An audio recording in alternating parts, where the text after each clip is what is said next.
एक गीत आया था, देखिए सब अपने अपने अंदाज में गाते हैं, मैं अपने अंदाज में गाने जा रहा हूँ। सुने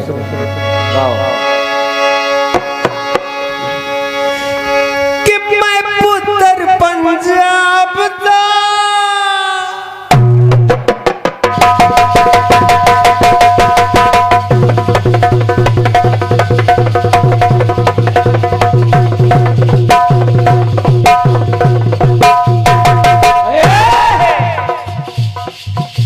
ये कह तो जरूर दिया कि सब अपने अंदाज में गाते हैं, मैं अपने अंदाज में गा रहा हूं, लेकिन कीर्तन क्षेत्र में ये गीत भी नहीं गाया गया। सुनिएगा, प्रयास कर रहा हूं कि मैं पुत्र पंजाब का, सुनो महलों वाली, आज उतारूंगा तेरे कालों की मैं लाली। मैं पुत्र पंजाब दा, सुनो महलों वाली, आज उतारूंगा तेरे गालों की मैं लाली। तेरे घर पर बैंड बजाऊंगा, हाथी घोड़े भी लाऊंगा, अरे राजा बन के आऊंगा और रानी तुझे बनाऊंगा, रानी तुझे बनाऊंगा, रानी तुझे बनाऊंगा।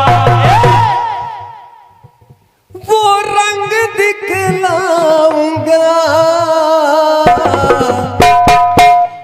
नहीं भूलोगी सारी उम्र, चमक छल्लो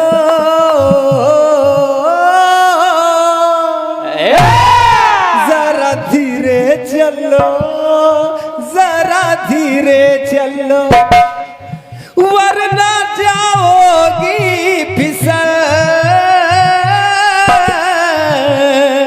लचक जाएगी पतली कमर, लचक जाएगी पतली कमर, जाएगी पतली कमर, लचक जाएगी पतली कमर, चमक चलो।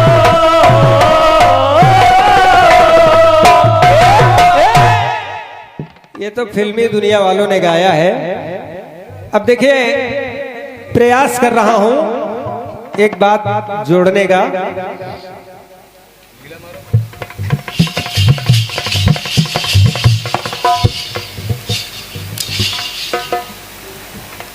जब भगवान, कहानी वहां की तो बताई गई कि भोला बनाए भोली घूंघटा निकाल के, लेकिन वहां से पहले भोले बाबा की भी क्लास लगी है। जब उन्होंने कहा, हाँ और क्या, अब यहाँ भी वही गुरु शिष्य की बात आ रही है। हाँ, टीचर बदल गए। जब भोले बाबा ने कहा कि पार्वती चाहे जैसे हो, मुझे इस रास लीला में जाना है तो जाना है, तो कहा जाना है तो एक लहरीदार चुनरी आंखों में डाल के भोला बन जाओ भोली, घूंघटा निकाल के। और जैसे कहा नहीं वैसे चटपट पहन के आगे कहा चलो चलो, तो कहा बिल्कुल बहुत जल्दी तैयार हो गया। कहा ओ क्या इसमें क्या समय, तो कहा अच्छा चलो। अब माँ पार्वती और भोले बाबा रास लीला की तरफ जा रहे हैं, लेकिन थोड़ी देर बाद माँ पार्वती बगल में देखती है तो स्वामी जी गए। अरे कहा स्वामी जी कहा, फिर नजर पड़ी 2 मील आगे स्वामी जी निकल गए। तो कहा अरे रुको स्वामी जी रुको, ऐसे कैसे हुए, ऐसे कैसे, भागो ना। रोका और कहा ऐसा है, धीरे धीरे चलो, जितना हम कहें उतना ध्यान रखना, और अगर मर्दानी चाल में चले तो मामला सब भिंडी हो जाएगा। अब देखिए, माँ पार्वती भोले बाबा को जा रहे हैं दोनों लोग, और भोले बाबा को समझा रही माँ पार्वती कि आखिर वहां रहना कैसे। सुने, कहने लगे क्या कि स्वामी वो कन्हैया बहुत चंचल है, रास लीला में गाना बजाना भी होगा, मुरली भी बजेगी, मुरली बहुत मधुर बजाता है, लेकिन जरा बच के रहना। कहने लगे क्या, माँ पार्वती कहने लगी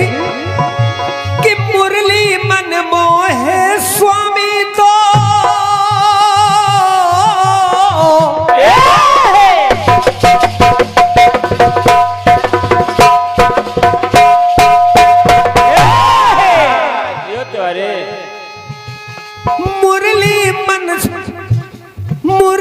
मन मोहे स्वामी तो पग पायल छनकाना। अगर कहूँ शांति के साथ डमरू अमरू बजावे लगे तब तो मामला गड़बड़ हो जाएगी। मामला भिंडी हो बिल्कुल वैसे काम करना जैसे स्त्रियां करती हैं कि मुरली मन मोहे स्वामी तो पग पायल छनकाना। ओ झूम के हौले हौले से कर कंगन खनकाना। अच्छा ऐसे? हाँ ऐसे ऐसे। फिर कहने लगे, माँ पार्वती कह रहे हैं और सुनो, उस चंचल चित चोर के सन्मुख, उस चंचल चित चोर के सन्मुख संभल के आना जाना तुम। घुंघटा डाले, इसको डाले रखना और बड़े हिसाब से होशियारी से रहना, क्योंकि बहुत सातिर है वो। कि उस चंचल चित चोर के सन्मुख संभल के आना जाना तुम। यदि सन्मुख आ जाए तो ना नैन से नैन लड़ाना तुम।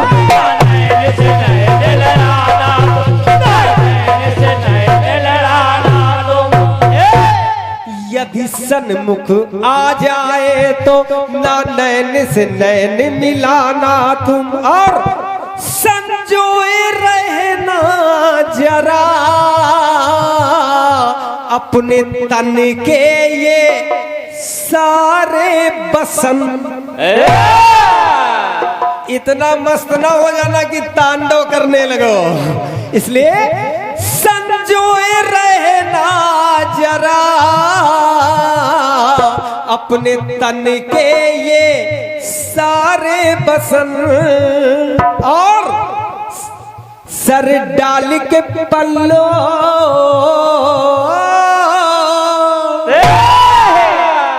जरा धीरे चलो। मर्दानी चाल नहीं, हमारे जैसे। सर डाल के पल्लो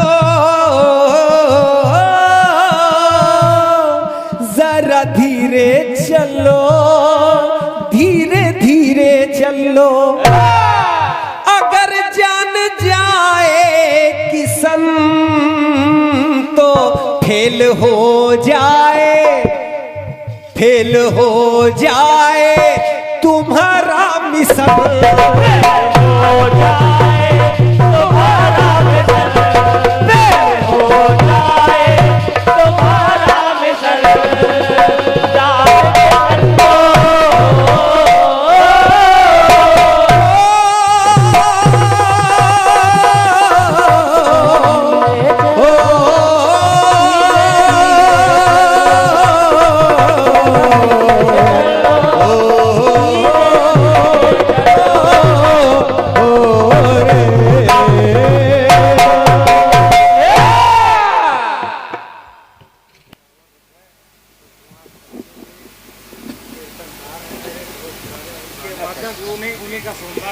और 51 पत्र मुद्राएं भाई कृष्ण कुमार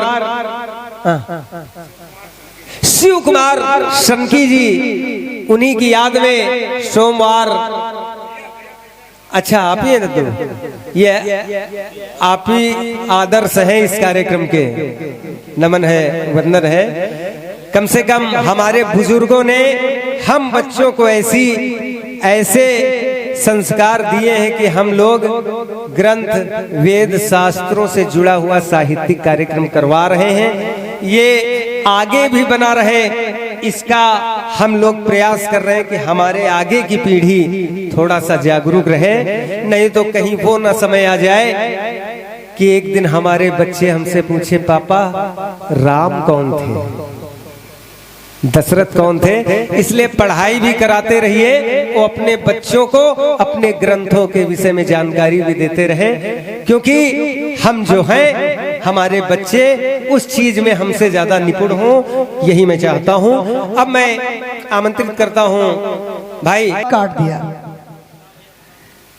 अब मैं 2 पंक्तियां समर्पित कर रहा हूं अजय भैया को, उसके बाद बुला रहा हूं हम लोगों का एक भैया, हम लोगों की एक बड़ी बड़ी समस्या है, बहुत बड़ी समस्या है।